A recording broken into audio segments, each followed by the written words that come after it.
ताकि संभाल करके महाराज जी। जय गुरुदेव, जय गुरुदेव। अब आपको बैठने का संकेत हो गया है, आप अपने स्थान पर सम्मान के साथ बैठ जाइए। प्रेमी भाई बहनों, आप सबके अंदर इच्छा होती है कि पूज्य महाराज जी के आगमन पर हम भी अपने श्रद्धा सुमन भावनाओं के अर्पित करके महाराज जी का स्वागत अभिनंदन वंदन करें। आप सबकी भावनाओं को इकट्ठा करके यहाँ के सम्मानित नागरिक श्री अर्जुन सोनी जी, शक्ति सिंह, प्रकाश जी माली, रतन कीर, महेंद्र कीर, मागीलाल जी, संजय भाई सिंधी, गिरधारी भाई कीर, अपने सहयोगी संगत के लोगों के साथ अर्पित करके श्रद्धा सुमन अभिनंदन वंदन करते हुए जय गुरुदेव।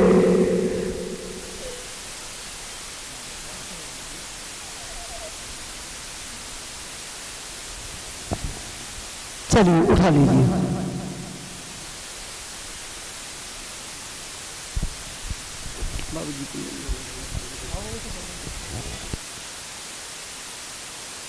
प्रेमी भाई बहनों, स्वागत की इसी श्रृंखला के बाद पूज्य महाराज जी अपने 82 दिवसीय शाकाहार सदाचार मद्य निषेध आध्यात्मिक वैचारिक जन जागरण यात्रा के 42वें दिन आपके बीच में उपस्थित हैं।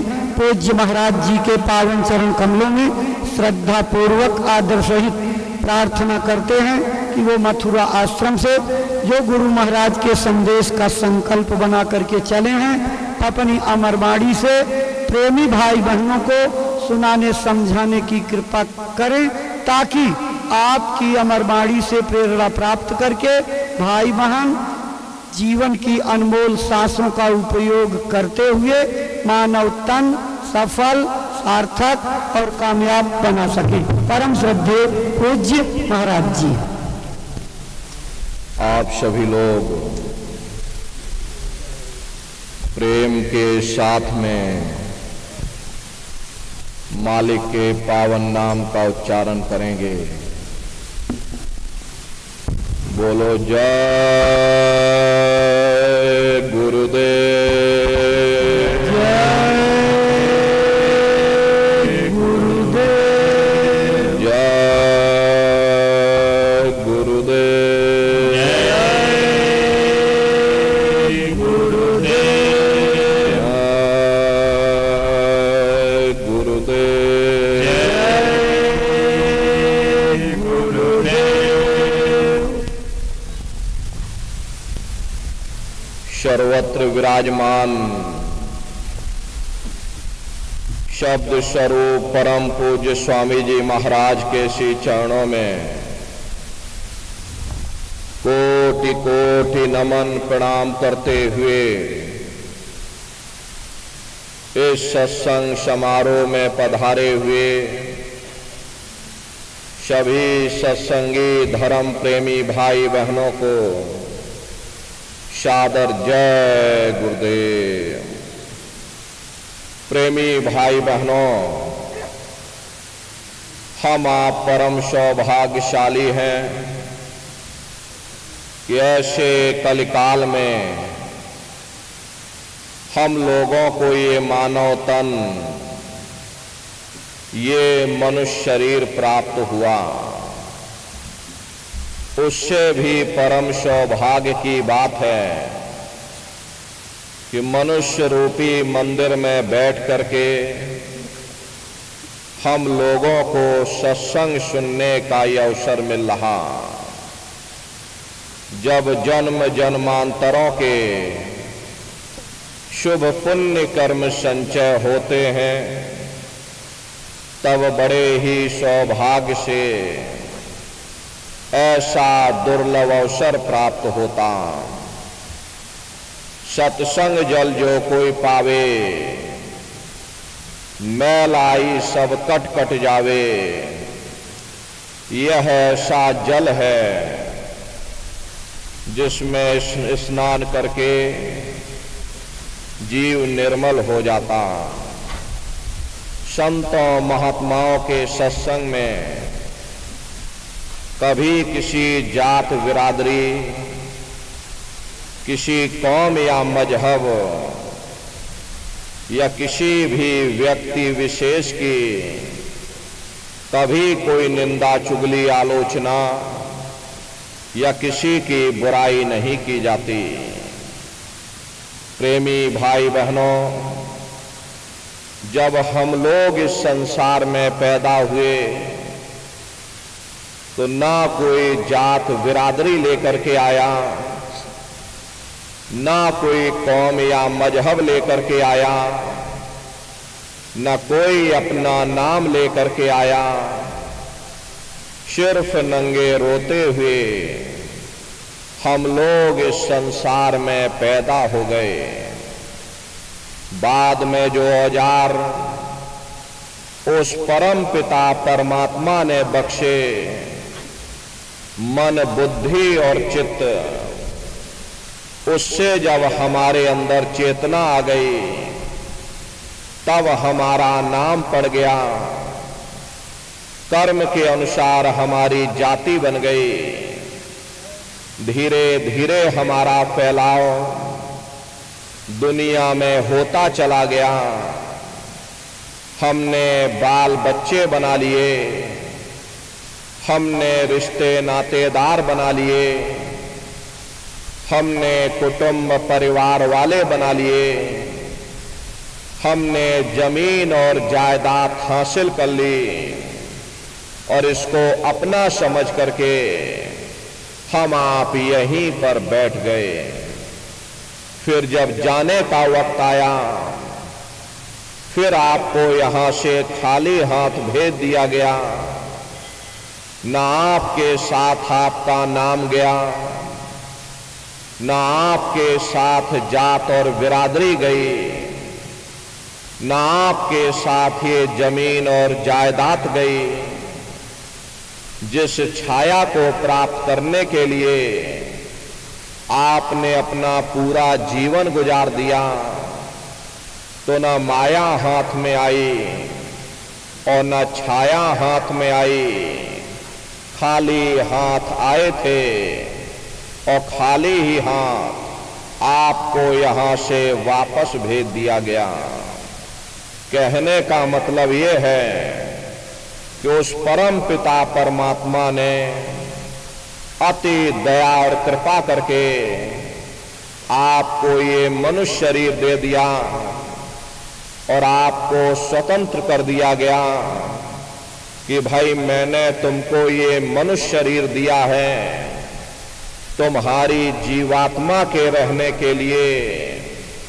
मैं तुम्हारी जीवात्मा को इस मनुष्य शरीर में बंद करता हूं। तुम मेरे मकान के द्वारा उस मालिक की भक्ति करके अपनी जीवात्मा का कल्याण करा लेना। मैंने कुछ समय के लिए तुमको ये किराए का मकान दिया है। जब समय पूरा होगा मैं अपने सिपाहियों को भेजूंगा। उस समय पर तुम मेरे मकान को खाली कर देना। उस समय न जमीन जायदाद काम आएगी, न जात बिरादरी काम आएगी। मन को, बुद्धि को, चित्त को और जीवात्मा को निकाल करके इस शरीर से बाहर कर दिया जाएगा। ये शरीर आपका यहीं जमीन पर गिर पड़ेगा, क्योंकि जीवात्मा के निकल जाने के बाद में ये शरीर सिर्फ एक माटी का पुतला है, उससे ज्यादा कुछ भी नहीं। आप इस मिट्टी के पुतले को ले जाकर शमशान भूमि पर जला करके राख कर दोगे। अरे आपकी कौम, आपका मजहब, आपकी जात और बिरादरी उसी शमशान भूमि पर जल करके राख हो जाएगी। जिस जात और बिरादरी के लिए हम आप लड़ते और झगड़ते थे, जिस धन दौलत को पाने के लिए हमने आपने न जाने कितने बुरे खोटे कर्म किए, तो मौत के समय में ना ये जात बिरादरी काम आई, ना ये धन दौलत काम आया, सब कुछ हमारा आपका यहीं छूट गया और जीवात्मा को ले जाकर ऊपर धर्मराज की कचहरी में पेश कर दिया गया। पलक झपकते ही तुम्हारे अच्छे बुरे कर्मों का हिसाब किताब हो जाएगा।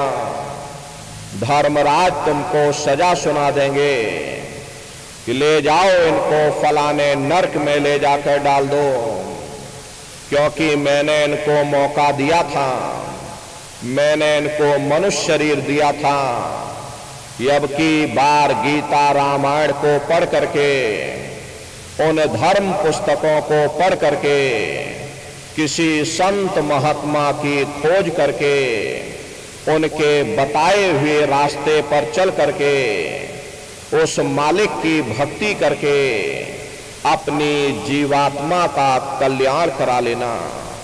इस उद्देश्य के लिए मैंने इनको मनुष्य शरीर दिया था, लेकिन इन्होंने अपना उद्देश्य पूरा नहीं किया।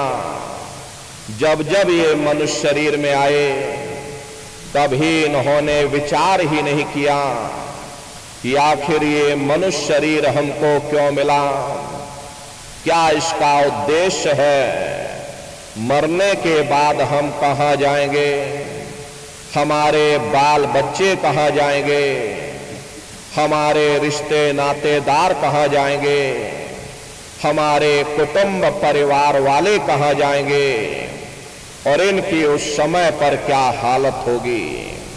ये पराविद्या महात्माओं की पराविद्या है।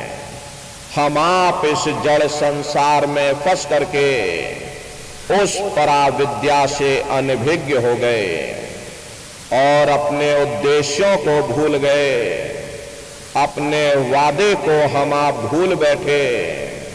वो वादा जो हमने आपने माँ के गर्भ में किया था, जब माँ के गर्भ में हम आप उल्टे लटके हुए थे, उस समय परमात्मा से वादा किया कि हे परमात्मा, मुझे एक बार मौका दे दो, मुझे एक बार मनुष्य शरीर दे दो, हम भजन करेंगे, भक्ति करेंगे, हम अपनी जीवात्मा का कल्याण करेंगे। लेकिन मनुष्य शरीर मिलने के बाद में ना आपने भजन किया, ना भक्ति की, बस माया की छाया में फंस करके इस मिथ्या जगत को अपना मान करके हम आप इसी में गोता खा रहे। हरे नर नारियों, इस दुनिया में हित मित भाई बंधु, रिश्ते नातेदार, कुटुंब परिवार वाले, इनमें से कोई भी चीज तुम्हारी जीवात्मा को इस अधोगति से बचा नहीं सकती। हम कौन हैं, हम कहाँ से आए हैं और हमें जाना कहाँ है, ये मानव मात्र के लिए एक जटिल प्रश्न बना हुआ है। इस प्रश्न का हल तब तक नहीं होगा जब तक इस धरा भूमि पर कोई संत महात्मा फकीर न मिल जाए। इसीलिए वह मालिक अति दया और कृपा करके संतों महात्माओं को इस धरा धाम पर भेजते हैं। संत महात्मा फकीर यहाँ पर आकर के जीवों को समझाने की कोशिश करते कि भाई वो परमात्मा है, वो आपको मिलेगा, जीते जी मिलेगा, इसी मनुष्य शरीर में मिलेगा। इसी मनुष्य शरीर के अंदर जा करके परमात्मा से मिलने का वो एकमात्र दरवाजा है। उस दरवाजे का भेद केवल संतों महात्माओं को ही प्राप्त है। ये दुनिया के लोग, दुनिया की आवाम जनमानस भौतिकता के ज्ञान को पढ़ करके अहंकार में डूबे रहते कि हमसे बड़ा कोई ज्ञानी नहीं। लेकिन उन बेचारों को नहीं मालूम कि जहां दुनिया का ज्ञान समाप्त होता है, उसी के सिर की चोटी से ये आध्यात्मवाद, आत्मा और परमात्मा का ये गूढ़ ज्ञान, रहस्य विज्ञान प्रारंभ होता। उस विज्ञान को पाने के लिए सबसे पहले यह जरूरी है कि पहले आप मानवतावादी बने, मानव धर्म और मानव कर्म को अपनाएं। अरे मानव धर्म क्या है कि इंसान इंसान के काम आवे, एक दूसरे की निस्वार्थ भाव से सेवा करे, सत्य, दया, हिंसा, परोपकार आदि गुणों को अपने जीवन में उतार करके और किसी संत महात्मा की खोज करके उनके बताए हुए रास्तों पर चल करके मालिक की भक्ति करके अपनी जीवात्मा का कल्याण करा ले, यही इंसान का सबसे बड़ा मानव धर्म है। लेकिन आज इस कलिकाल में ये दुनिया की आवाम जनमानस शराब और कबाबों में, मांस और मदिरा में सुख ढूंढने की कोशिश कर रही। ये चरित्र पतन जैसे कार्यों को अपना करके ये आवाम जनमानस कैसे सुखी हो सकती? पहले अपने चरित्र जैसे धन को इकट्ठा करो, क्योंकि चरित्र ही सब कुछ है। चरित्र ही मानव धर्म की पूंजी है। जो इंसान अपने इखलाक ईमान को बरकरार रखता, वही इंसान चरित्रवान है। ये दुनिया भर के रगड़े झगड़े, पिता पुत्र में लड़ाई, आदमी औरत में लड़ाई, घर परिवार में लड़ाई, समाज में लड़ाई, जातियों में लड़ाई, मुल्क में लड़ाई, हरे नर नारियों, ये इंसानों का काम नहीं, ये हैवानों का काम है। इसलिए पहले आप इंसान बनो, चरित्रवान बनो, महात्माओं के समीप आओ। वे जो दया का प्रसाद दें, उसे खुशी खुशी लेकर के अपने निज घर को जाओ, जहां न फिर जन्मना है और ना ही फिर मरना।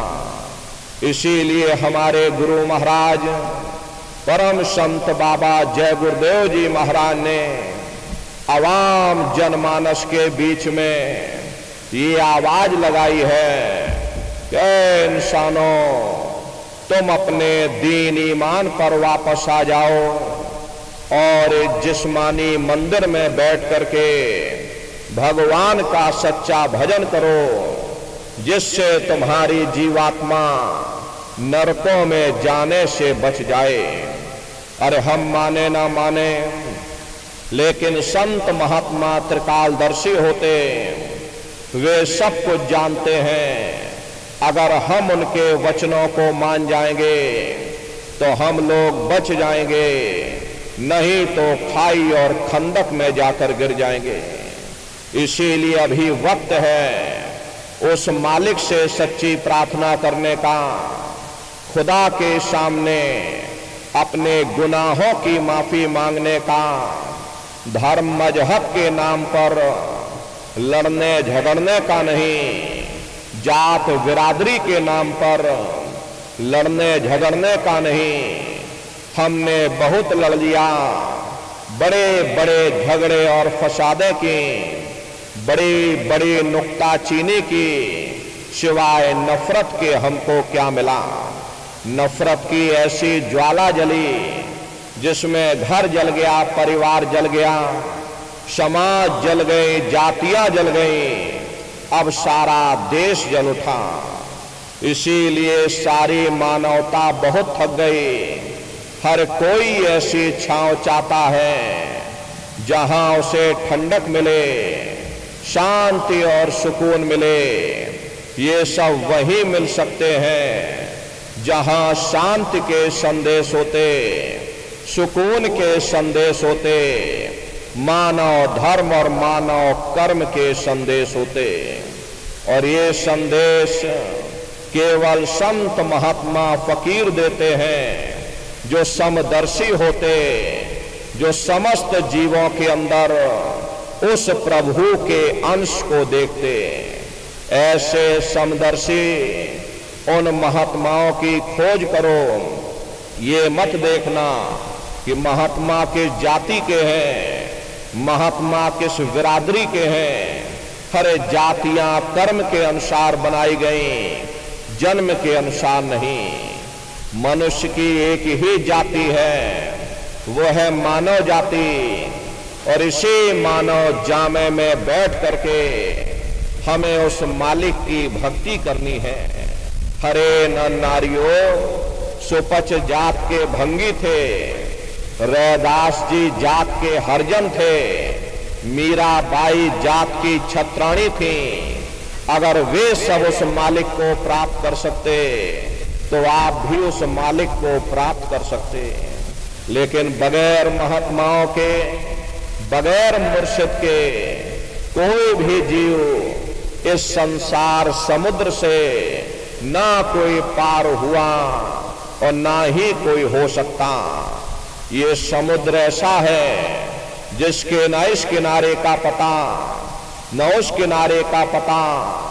कोई नहीं जान सकता ये दुनिया कब बनी, कितनी बार प्रलय और महाप्रलय हो गई।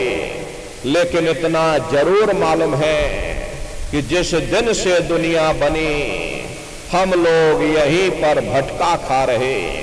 अगर इधर से हवा चली तो नैया हमारी उधर चली गई, और अगर उधर से हवा चल गई तो हमारी नैया डगमगाते हुए इधर चली गई।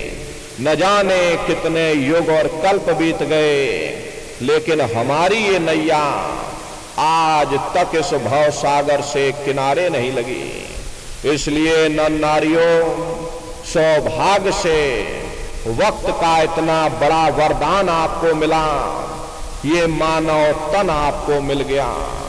न जाने किस महात्मा की दया हो गई, न जाने कौन से जन्म जन्मांतरों के शुभ पुण्य कर्मोदय हो गए जो आपको ये मनुष्य शरीर मिल गया। हर अब की बार मौका मिल गया है, समय रहते हुए अपनी जीवात्मा के कल्याण के लिए थोड़ा बहुत विचार करिएगा, वरना ये समय तुम्हारा निकलता चला जा रहा। मिली नरदेह तुमको, बनाओ काज कुछ अपना, पचो मत आए जग में, जानियो रैन का सपना। हरे नर नारियों, जैसे रात में हम लोग स्वप्न देखते हैं, हालांकि उस समय पर हमें स्वप्न सच मालूम पड़ता, असली प्रतीत मालूम होता। लेकिन जब हम सुबह उठते हैं, जब हमारी आंखें खुलती हैं, तब हमें होश आता कि नहीं भाई, हम तो स्वप्न देख रहे थे, ये सब भ्रम है। ठीक उसी प्रकार से ये दुनिया भी 10, 20, 100 साल का स्वप्न है। अब आप कहोगे हम जाग रहे, परंतु प्रेमी भाई बहनों, ऐसा हरगिज नहीं है। जिस दिन मौत का वक्त आएगा, अरे आप रोगे, हाय हाय करके चिल्लाओगे कि हाय, हमने सारी जिंदगी यूं ही स्वप्न में गुजार दी, जागने का समय अभी आया, जो कुछ करना है अभी करना। लेकिन प्रेमी भाई बहनों, अब पछताए होत क्या, जब चिड़िया चुग गई खेत। महात्मा प्रेम से जीवों को समझाते कि भाई देह और ग्रह सब झूठा, भरम में काहे को खपना, ये घर बार हमारा अपना नहीं, हरे पराया देश है। ये सराय खाना है, ये मुसाफिर खाना है। ये शरीर भी तुम्हारा अपना नहीं, ये भी काल का पिंजरा है। किराए का मकान है, पराया मकान है। किसी को 40-50 साल के लिए मिला, किसी को 80-90-100 साल के लिए मिला। हर जितने जितने श्वास उस मालिक ने बख्शे हैं, उसे भुगतने के बाद में हमें शरीर को यहीं छोड़ जाना। श्वास दुधारा नित्य ही जारी, एक दिन खाली चाम। हरे प्रेमी भाई बहनों, एक तालाब पानी से चाहे कितना भी क्यों ना भरा हो, आप एक छोटी सी नाली काट कर खोल दीजिए, छोटा सा छेद कर दीजिए, तो सारा पानी ही तालाब से बाहर निकल जाएगा। ठीक उसी प्रकार से हमारा ये शरीर भी श्वासों का भंडार है।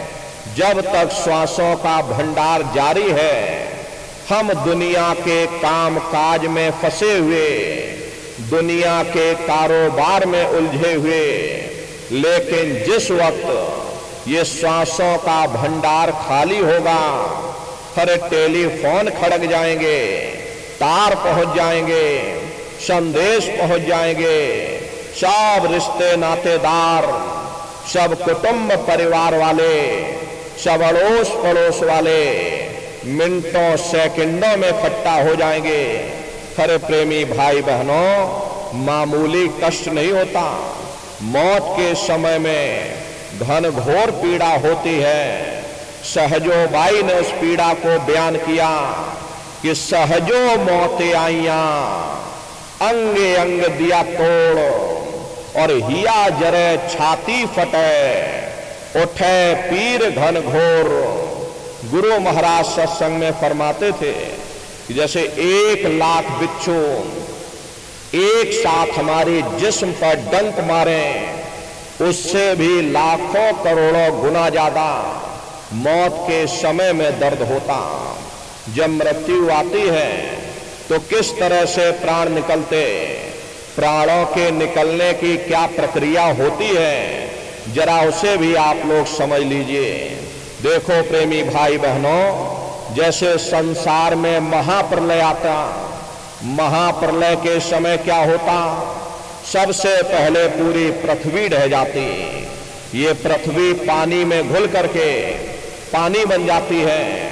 मानव सृष्टि की प्रलय एक बड़ी कयामत है और शरीर की प्रलय एक छोटी कयामत है। तो जैसे ही मौत आती, सबसे पहले गुदा चक्र टूटता है।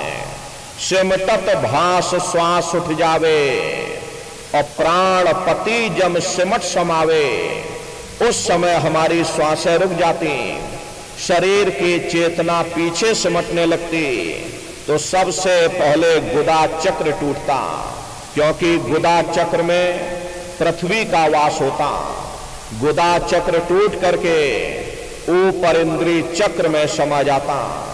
इंद्रिय चक्र में जल का वास होता, यानी जल ने पृथ्वी को घोल दिया। फिर जब इंद्रिय चक्र टूटेगा तो ऊपर नाभि चक्र में समा जाएगा। नाभि चक्र में अग्नि का वास होता, यानी अग्नि ने फिर जल को सुखा दिया। ये नीचे से सिमटाव होता है। फिर जब ये नाभि चक्र टूटेगा तो हृदय चक्र में समा जाएगा। हृदय चक्र में वायु का वास होता, यानी वायु ने अग्नि को अपने में समाहित कर लिया, और इस तरह से वायु आकाश में उड़ गई। जब यह कर्म कलाई उपजावे, बुद्धि सुरत की आन दबावे।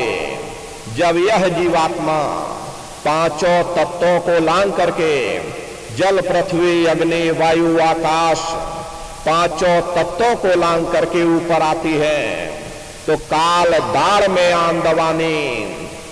जब ढर के नैनन से पानी, जब काल अपनी दाढ़ में दबाता, उस समय नेत्रों से पानी निकलता। इंद्रियां टूट टूट करके चकनाचूर हो जाती, सब रिश्ते नातेदार खड़े रह जाएंगे, डॉक्टर वैद्य हकीम सब आपको घेरे रह जाएंगे, लेकिन आप अपनी पीड़ा को उस समय अपने मुख से बयान नहीं कर पाओगे, सिर्फ आपके नेत्रों से आंसू टपकेंगे।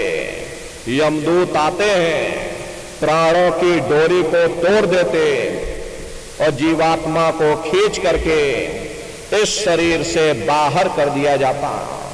जैसे ही जीवात्मा शरीर से अलग हुई, ये शरीर आपका मिट्टी हो जाता। फिर इस मिट्टी को एक रात अपने घर में कोई रखने को तैयार नहीं होता। आपके कितने सगे संबंधी क्यों ना हो, खास नात रिश्तेदार क्यों ना हो, लेकिन एक रात कोई घर में मिट्टी रखने के लिए तैयार नहीं होते हैं। कहते भाई जल्दी करो जल्दी करो, अब इनकी शक्ल देखने में हमको डर लग रहा, जल्दी से बाजार से कफन खरीद के लाओ, जल्दी से लकड़ियां खरीद के लाओ, जल्दी से चिता तैयार करो, इनको घर में से जल्दी से उठा ले जाओ, वही शमशान भूमि पर जला देना। ये जो घर में इनके कपड़े लत्ते पड़े हुए, हर इनके कपड़े लत्ते भी उठा ले जाओ, वही शमशान भूमि पर जला देना। जिस बिस्तर पर ये लेटे रहे, ये बिस्तर भी अशुद्ध हो गया। अब इनकी छुई हुई चीज हमको घर में एक नहीं चाहिए, इसलिए इनका बिस्तर भी उठा ले जाओ, वही शमशान भूमि पर जला देना। लेकिन उसने कोई सोने की अंगूठी पहनी होगी, उसे धीरे से उतार कर जेब में रख लूंगे, बस वही एक अशुद्ध नहीं होगा, बाकी सब अशुद्ध हो जाएगा। अरे महात्मा कहते हैं कि भाई कुटुंब परिवार मतलब का बिना धन पास नहीं जाए। ये रिश्ते नातेदार, ये कुटुंब परिवार वाले, ये सब स्वार्थ के संगी साथी। हरे प्रेमी भाई बहनों, आज तुम्हारी जेब में पैसा है तो सब जैसे तैसे तुमसे रिश्तेदारियां कायम कर लेंगे। आज जेब खाली हो जाए, कोई किसी को याद करने वाला नहीं। अभी बूढ़े बुजुर्गों से पूछा जाए कि आपको आपके माँ बाप की याद आती है, आपको अपने पिता की याद आती है, दादा परदादा की याद आती है, कहेंगे भाई नहीं आती। अरे क्यों नहीं आती? क्योंकि तुम्हारे सामने तुम्हारे लड़के बच्चे हो गए, तुम्हारे नाती पोता पंती और संती हो गए, इसलिए आप अपने माँ बाप की यादों को भूल गए, दादा दादी की यादों को भूल गए और नई यादों में बस गए। ऐसे ही प्रेमी भाई बहनों, एक दिन सब तुमको भी भूल जाएंगे, कोई किसी को याद करने वाला नहीं। ये कहानी तो शमशान भूमि पर समाप्त हो गई। उधर देखो क्या होता, तुम्हारी जीवात्मा को ले जाकर के ऊपर धर्मराज की कचहरी में पेश कर दिया जाएगा। वहां पलक झपकते ही तुम्हारे अच्छे बुरे कर्मों का हिसाब किताब हो जाएगा।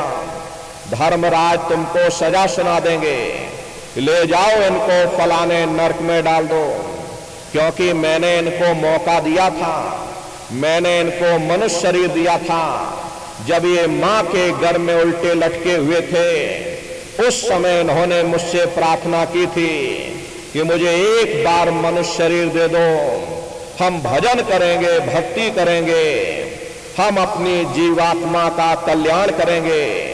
मैंने इनकी प्रार्थना स्वीकार कर ली, इनको मैंने मनुष्य शरीर दे दिया और कह करके भेजा था कि भाई ये मनुष्य शरीर ये किराए का मकान है, ये तुम्हारा अपना नहीं है। अगर ये तुम्हारा अपना होता, हमेशा तुम्हारे पास रहता, ये तुम्हारा अपना नहीं, ये मैंने तुमको कुछ समय के लिए किराए का मकान दिया, तुम अपनी जीवात्मा को मेरे किराए के मकान में बैठा करके मालिक की भक्ति करके अपनी जीवात्मा का कल्याण करा लेना। मैंने कुछ समय के लिए तुमको ये किराए का मकान दिया। जब समय पूरा होगा मैं अपने सिपाहियों को भेजूंगा, उस समय पर तुम मेरे मकान को खाली कर देना। लेकिन इतना ध्यान रखना कि जैसा साफ सुथरा मैंने तुमको किराए का मकान दिया, वैसा ही साफ सुथरा तुम मुझको वापस लौटाना। लेकिन इस किराए के मकान में बैठ करके इन्होंने अच्छे बुरे कर्म कर डाले। मेरे किराए के मकान को इन्होंने अपने कर्मों से गंदा कर दिया, इसलिए कर्मों की सजा इनको मिलेगी। ले जाओ इनको फलाने नरक में डाल दो। अरे महात्मा कभी झूठ नहीं बोलते। महात्माओं ने जब साधना किया, साधना करके जब ऊपर गए, ऊपर जा करके जब उन्होंने नरकों का हाल देखा, तो हमारी आपकी जानकारी के लिए उन्होंने धर्म ग्रंथों में लिख दिया कि लोह के खम्भ तपत के माही, और जहां जीव को ले चिपटाई वहां लोहे के खंबे अग्नि से धधक धधक कर लाल हो रहे। ऐसे खोटे जीवों को उन खंभों में चिपटाया जाता। जीव हाय हाय करके तड़फता है। तड़फ तड़फ जीव जुलम बुखारी, और तपत खम्भ दुखी उपजे भारी। असहनी वेदना होती है, असहनी दुख दर्द होता। जीव वहां रोता चिल्लाता रहता।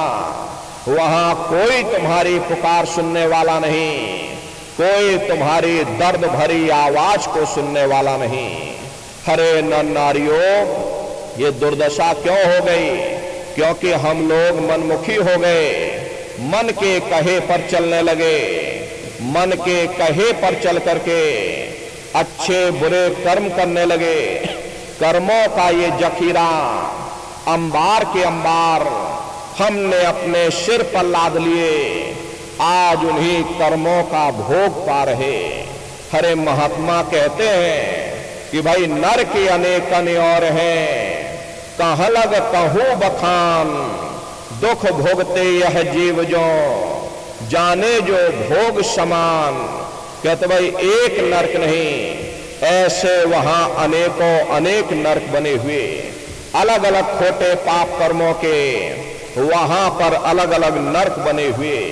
ये जीव अपने अपने कर्म के अनुसार अनंतों अनंत युगों तक, वर्षों की बात नहीं कर रहे, अनंतों अनंत युगों तक नरकों की यातनाएं भोगता रहता। और नरकों की यातनाएं भोगने के बाद में इन्हीं जीवात्माओं को सीधे मनुष्य शरीर नहीं दिया जाता, बल्कि से 4 खान 84 लाख योनियों में डाला जाता। ये 4 खान 84 लाख योनियां ये कोई मामूली योनियां नहीं होती। 4 खान का मतलब होता है अंडज पिंडज उपमज स्थावर। ये 4 खाने हैं। पहली श्रेणी पेड़ पौधों की आती, जिनके अंदर पानी का तत्व मौजूद होता। कभी ये भी मनुष्य हुआ करते थे, लेकिन आज अपने कर्मों का भोग पा रहे एक जगह पर बेचारे खड़े हुए। दूसरी श्रेणी कीड़े और मकोड़ों की आती, जिनके अंदर पृथ्वी और अग्नि का तत्व मौजूद होता। तीसरी श्रेणी पंछियों की आती, चौथी चौपाए जानवरों की आती, और 5वीं स्वयं इंसान की आती, जिसके अंदर 5 तत्व जल पृथ्वी अग्नि वायु आकाश 5 तत्व मौजूद होते। प्रेमी भाई बहनों, ये 4 खाने हैं। इनकी अलग अलग कुल 84 लाख योनियां हैं। अब आप पेड़ पौधों को देखिए तो ये नीम का पेड़ अलग है, आम का पेड़ अलग है, पीपल का पेड़ अलग है। ऐसे ही अलग अलग प्रजातियों के कीड़े मकोड़े, अलग अलग प्रजातियों के पशु और पंछी, कुल मिलाकर 84 लाख योनियां। हम दुनिया के जीव नरकों की यातनाएं भोगने के बाद में इन्हीं 84 लाख योनियों में फिर डाले जाते। मामूली कष्ट नहीं होता। हमको आपको गर्मी लग गई, हम लोगों ने पंखा चला लिया, सर्दी लग गई कंबल रजाई ओढ़ लिया, बीमार हो गए अस्पतालों में चले गए, अपना अपना इलाज करवा लिया। लेकिन देखो इन जानवरों को, क्या गर्मी, क्या सर्दी, क्या बरसात, एक एक निवाले के लिए दर बदर ठोकरें खाते रहते। किसी का हाथ कट गया, किसी का पैर कट गया, पैरों में कीड़े पड़ने लगे, उनमें शरान आ गई। बीमार बैलों की दुर्दशा देखो, मुंह से फंसू कर निकलता रहता, लेकिन टनों बोझा उनके ऊपर लाद दिया जाता, सोटा मार मार करके चला जाता। क्या उनको दर्द नहीं होता? अरे उनको भी दर्द होता है, उनको भी तकलीफ होती। वे बेचारे बेजुबान हैं, कुछ बोल नहीं पाते, कुछ बता नहीं पाते। हम लोगों के अंदर जुबान है, हम लोग बोल बता देते, वे सिर्फ रोते और चिल्लाते रहते। हर कौन उनकी पुकार सुनने वाला, कौन उनकी दर्द भरी आवाज को सुनने वाला, कौन सी अदालत में जाकर के वे बेचारे दरवाजा खटखटाएं, कौन मजिस्ट्रेट उनकी फरियाद को सुनेगा? हर प्रेमी भाई बहनों, कोई सुनने वाला नहीं। कई जन्म भय कीट पतंगा, कई जन्म भय मीन कुरंगा, कई जन्म पंखी सरपोयो, कई जन्म है वर वृक्ष जोयो। मिल जगदीश मिलन की वरिया, और चिरंकार यह देश सजरिया।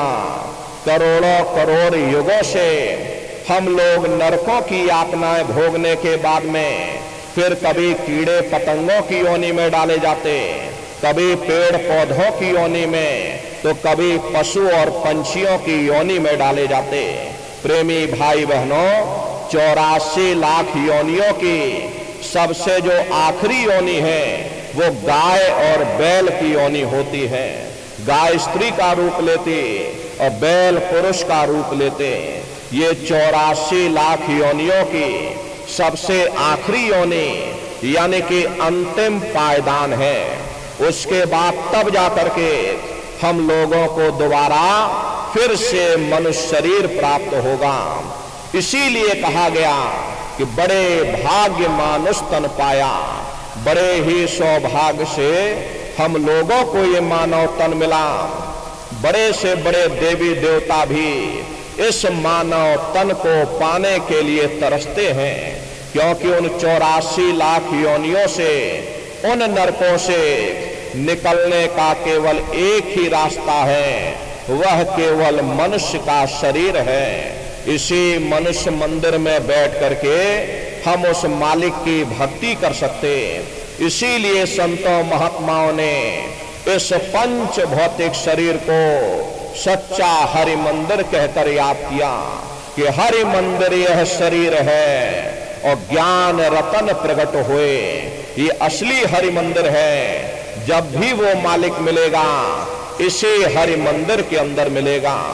इसी पंच भौतिक शरीर को ईसा मसीह साहब ने टेम्पल ऑफ लिविंग गॉड यानी जिंदा ईश्वर का मंदिर कहा। इसी पंच भौतिक शरीर को गुरु नानक साहब ने नर नारायणी देह कह करके याद किया। इसी पंच भौतिक शरीर को मुसलमान फकीरों ने कुदरती काबा कहकर याद किया। ये असली कुदरती काबा है। खुदा का दीदार जब भी होगा इसी कुदरती काबे के अंदर जाकर होगा। बाहर से आज तक न कभी किसी को परमात्मा मिला, न भविष्य में कभी मिल सकता। परमात्मा जब भी मिलेगा तो मैं तुम्हारे अंदर मिलेगा। यही कबीर साहब ने लिखा कि जो तिल माही तेल है, जो चकमक में आ और तेरा साईं तुझ में, और जाग सके तो जाग। जिस तरह तिल में तेल होता, पत्थर में अग्नि होती, ठीक उसी तरह से वो मालिक हरेक के घट घट में, हरेक के वजूद के अंदर बैठा हुआ। यही आपकी धर्म पुस्तकों में भी लिखा है कि अरे मोको का धूड़े रे बंदे, मैं तो तेरे पास में, और ना तीरथ में ना मूरत में, मैं तो हूँ विश्वास में। ना मैं तीर्थ में मिलूंगा, ना मैं मूरत में मिलूंगा, न अन्य किसी कर्म कांड में मिलूंगा। मैं जब भी मिलूंगा तो मैं तुम्हारे अंदर मिलूंगा। अब सवाल ये उठता है कि आखिर इस हरि मंदिर के अंदर जाकर के हम उस परमात्मा को कैसे प्राप्त करेंगे? इसके लिए संतों महात्माओं ने केवल 3 ही साधन बताए। साधन 3 सारे वर्णे और साधन सब थोथे मान। इस कलयुग में उस मालिक को पाने के लिए संतों महात्माओं ने केवल 3 ही साधना बताई। पहला है सुमरन, दूसरा है ध्यान और तीसरा है भजन। सुमरन कहते हैं उस मालिक को याद करना, ध्यान कहते हैं दृष्टि को एकाग्र करना, और भजन कहते हैं कान में उंगली डाल करके उस शब्द को सुनना, उस नाम को सुनना जो मालिक के घर से आवाज आ रही। ये सुरत शब्द नाम योग की साधना है। ये सबसे पहले कबीर साहब आए। कबीर साहब ने सुरत शब्द नाम योग की साधना प्रकट की। उसके बाद गुरु नानक साहब आए।